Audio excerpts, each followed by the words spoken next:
এই জন্য রাসূল সাল্লাল্লাহু আলাইহি ওয়াসাল্লাম বলেছেন, রাগিমা আনফু রাজুলিন, রাগিমা আনফু রাজুলিন, রাগিমা আনফু রাজুলিন, ওই ব্যক্তির নাক ধুলায় ধূসরিত হোক, ওই ব্যক্তির নাক ধুলায় ধূসরিত হোক, ওই ব্যক্তি অপমানিত হোক, শেষ হয়ে যাক, নষ্ট হয়ে যাক, ধ্বংস হয়ে যাক। আল্লাহ রাসূল কোন সে ব্যক্তি? তো সেই ব্যক্তি ওই ব্যক্তি যে রমাজান পাওয়ার পরেও তার গুনাহ ক্ষমা করে নিতে পারলো না। তার চাইতে হতভাগা, তার চাইতে দুর্ভাগ্যবান, তার চাইতে খারাপ মুসলমান আর হতে পারে না যে রমাজান পাওয়ার পরেও তার পূর্বের গুনাহ ক্ষমা করে নিতে পারলো না। অতএব যুবক, তোমাকে বলে যাচ্ছি, অন্য মাসে গুনাহ করো, এটা আমি বরদাস্ত করতে পারি।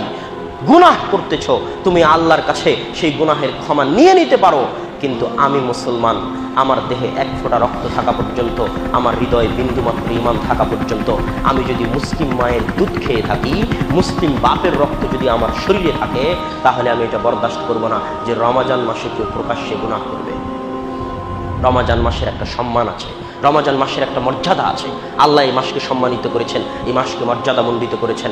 আপনাদেরকেও যদি আপনারা নিজেদেরকে মুমিন বলে পরিচয় দিতে চান, মুসলমান বলে পরিচয় দিতে চান, তাহলে রমাজান মাসে কঠোর হস্তে যে কোনো গুনাহ, যে কোনো পাপ থেকে নিজে বিরত থাকবেন এবং প্রকাশ্যে কাউকে গুনাহ এবং পাপের কাজে লিপ্ত হতে দিবেন না।